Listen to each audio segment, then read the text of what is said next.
Alors, on va réaliser une brasure tendre.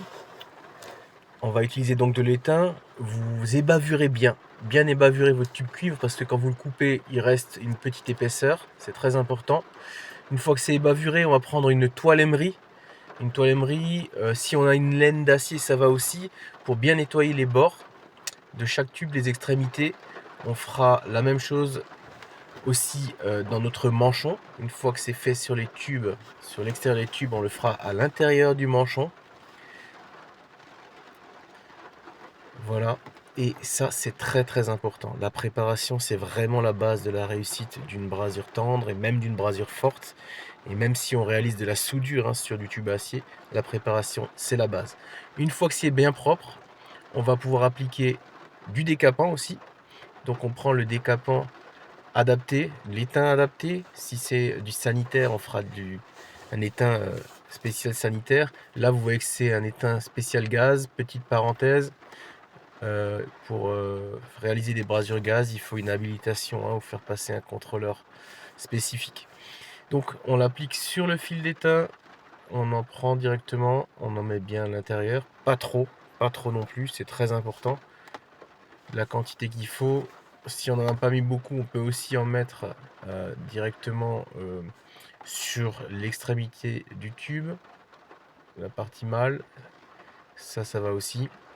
Alors pas trop, je disais, parce que sinon le décapant en chauffant, il y en aura trop, il va cramer et l'étain circulera mal. Donc on assemble notre pièce une fois que c'est bien propre, qu'on a mis le décapant comme il faut, et on prend une lampe à souder. Alors je dis bien une lampe à souder, c'est beaucoup plus adapté parce que c'est une brasure tendre et la température est bien inférieure à une brasure forte. Donc elle risque de cramer si vous prenez un chalumeau oxyacétylène. Si elle crame, si le décapant crame, l'étain ne prend pas. Donc je chauffe jusqu'à ce que ma flamme devient un petit peu vert. Quand je vois en fait cette nuance de vert, c'est que c'est bon. Je retire ma flamme, c'est très important. Et je peux appliquer mon étain. L'étain s'applique directement sans la flamme. Par capillarité, l'étain va pénétrer dans le tube. On peut en mettre un petit peu en dessous. S'il y a une goutte qui s'est formée parce qu'on en a mis un peu trop, à ce moment-là, on peut l'enlever directement avec l'étain. Et on ne touche plus. C'est très important de ne plus toucher.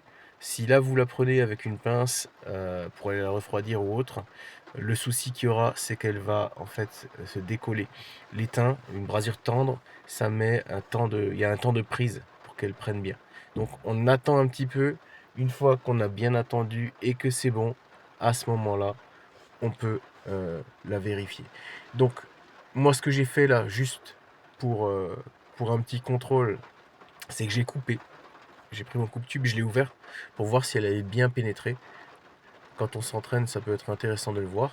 Et là, on voit bien l'extérieur, mais on voit aussi l'intérieur du tube. On voit effectivement l'étain qui est bien pénétré. Il y en a même un peu trop, donc il faut faire attention aussi à mettre la bonne quantité, pas trop non plus. Et on voit très bien que ça fait tout le tour à l'intérieur. Donc voici une brasure tendre. Donc la préparation, c'est très important.